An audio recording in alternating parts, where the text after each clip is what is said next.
Here with Dan Chandler at the National Wrestling Hall of Fame. Honors weekend, being inducted as a distinguished member here of the Hall of Fame. Just your initial thoughts when you got the call and they said, Dan, this year we'd like to recognize you for your career in wrestling. First thing I thought is that most of my enemies had probably died, and I was surprised and very happy. You know, it's a great honor. I'm very appreciative, and so it was a very nice surprise.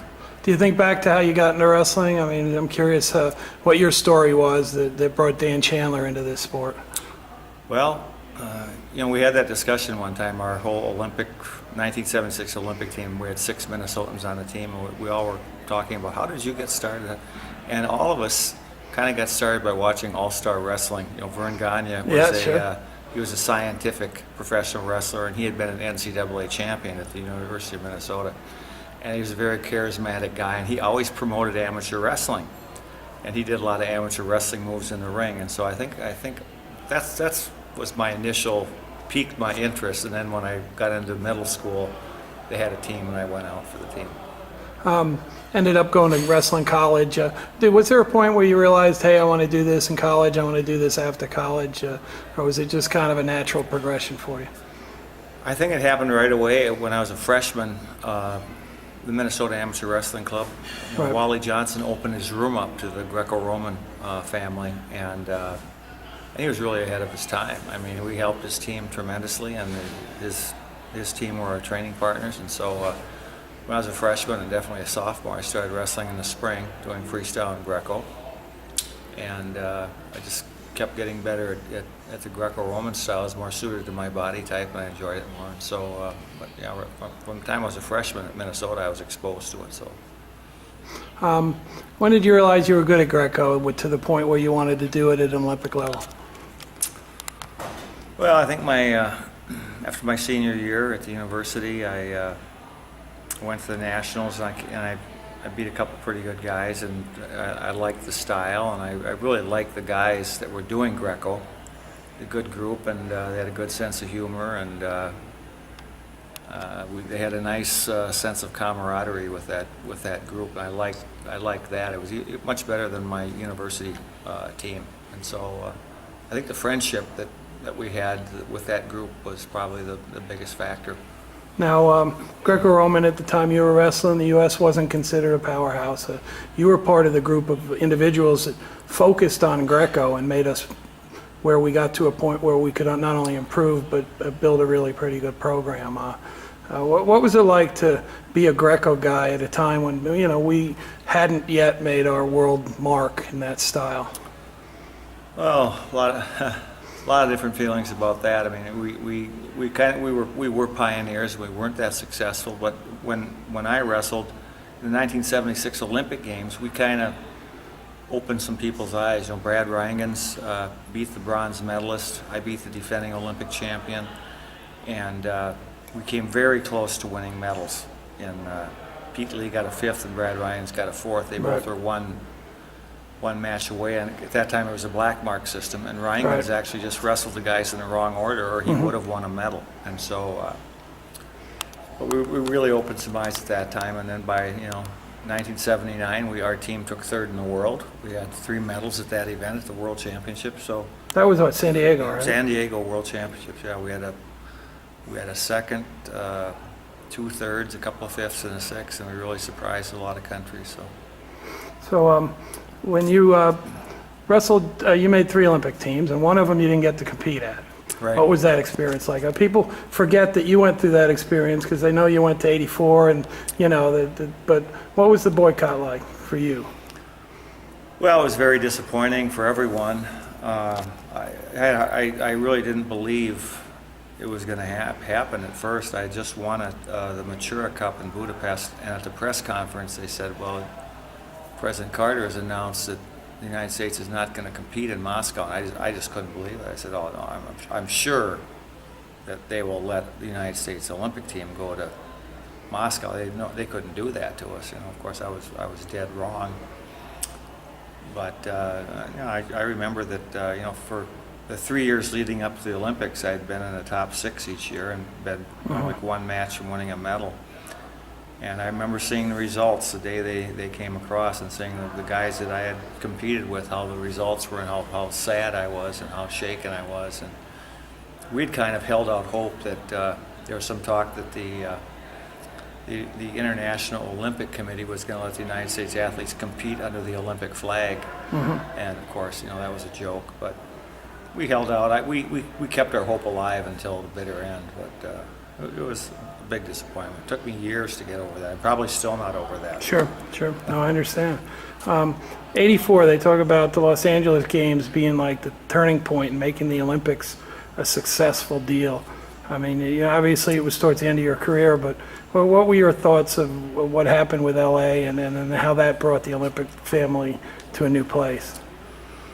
Well, I'm not exactly sure. I know Peter Uberoth was, the guy, and he really he kind of turned the whole Olympic marketing and branding and everything around, and he was one of the main reasons that it turned a huge profit at that time. And I don't think the Olympics have ever been the same since. There's more an emphasis on creating wealth out of the Olympic Games and making money off the marketing and so on.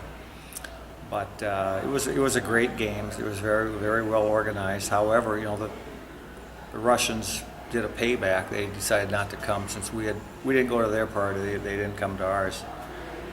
But the Greco-Roman competition was still very strong because the Scandinavian countries were there, and Finland was there, and then Romania and some of the very strong Greco countries were there. But it was disappointing in that respect, but it was a very successful Olympics for the United States in freestyle and Greco. What made you decide coaching was the right way you wanted to go after being a competitor?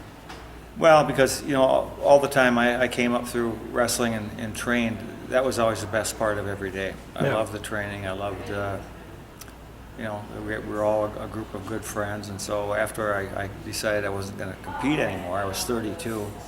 I couldn't stop going to practice. I kept going to practice and helping the younger guys, and I was able to. I made a proposal to Minnesota USA Wrestling that if I could raise the money for my salary, I would love to be the state coach. And I said, okay, we'll give it a shot. And so that was back in late 1980s, maybe 1988 or 1989. So I've been there ever since, and I'm lucky that I get to do something I love every day, and going to practice is still one of the best parts of every day.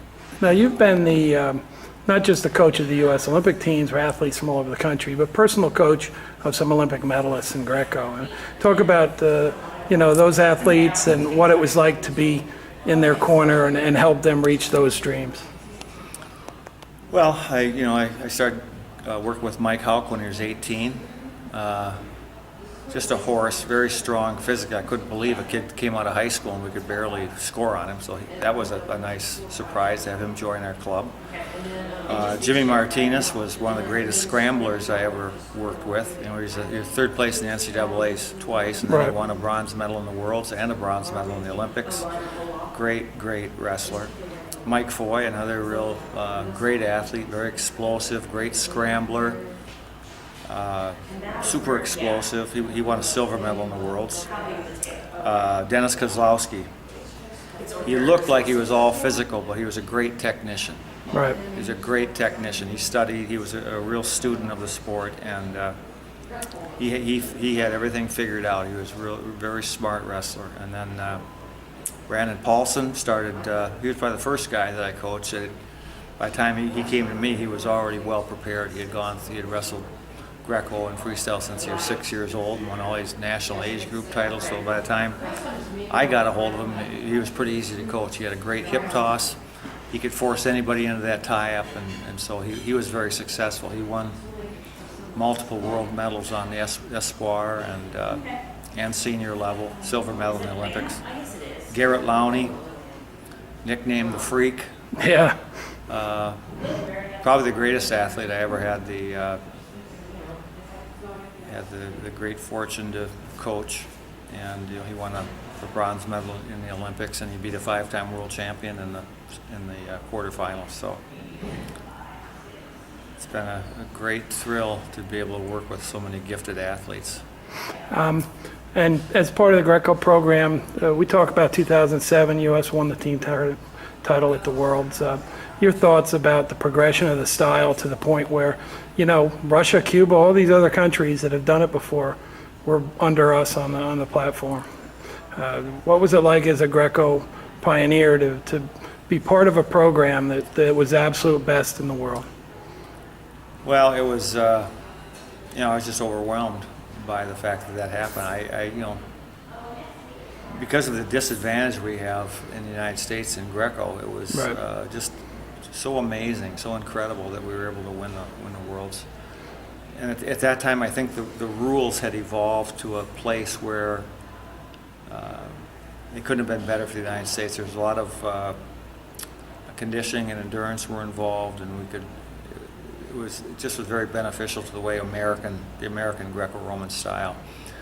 You know, and right after the 2008 Olympics, they changed the rules where they couldn't be any worse for Right. Americans because too much emphasis on the parterre, where nobody works on that, on body lifts and reverse body lifts and Sure. swing steps, all these skills that you had to be able to do. Our guys are starting to learn them too late. Mm-hmm. And in addition, it would keep the college wrestlers from working Greco because there wasn't very much carryover into collegiate.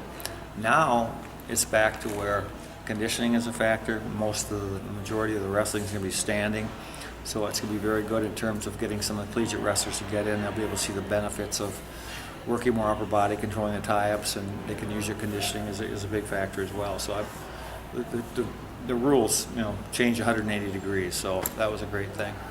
If you had a chance to talk to the IOC and tell them why wrestling in the Olympics, is there anything that you could do in a short, simple way to explain? Well, You know. I would just say that the Olympic Games, even though they may think this, you know, it's not all about money. Wrestling's a blue-collar sport. I just look at my home state, Minnesota. Every middle school and every high school in the state has a wrestling mat. Where are you going to go to do equestrian? Where are you going to go to do modern pentathlon? Where are you going to go to do yachting, skeet shooting, trap shooting, marksmanship? I mean, there's just, it's the most readily accessible, most easily accessible sport there is. You can wrestle in this room. Yep. You know, Yep. they have to look at that from that standpoint. I mean, we've made the adjustments in the rules, and I think they're going to continue to evolve. We're trying to make them simpler, but an aspect that I think they often overlook is, you know, how accessible is the sport. You shouldn't have to be a millionaire, you know, and live in Downton Abbey to compete Right. in a sport. So your family enjoying the process of being here at the Hall this weekend? Yes, that was last night when they unveiled the plaque. That was very exciting. Really a fun night last night, and we're having a great time golfing today and renewing some old friendships. I saw Daryl Golar today. Yeah, no, it's I coached him back in the 80s, and you know, now he's been all over the world doing MMA training, and he's a writer and a poet, and it was really nice to reconnect with him. well, congratulations, Dan. Well deserved, and you know, have a lot of fun tonight. It's always a fun time when we can have the dinner here too. Yeah, thank you very much. Appreciate it.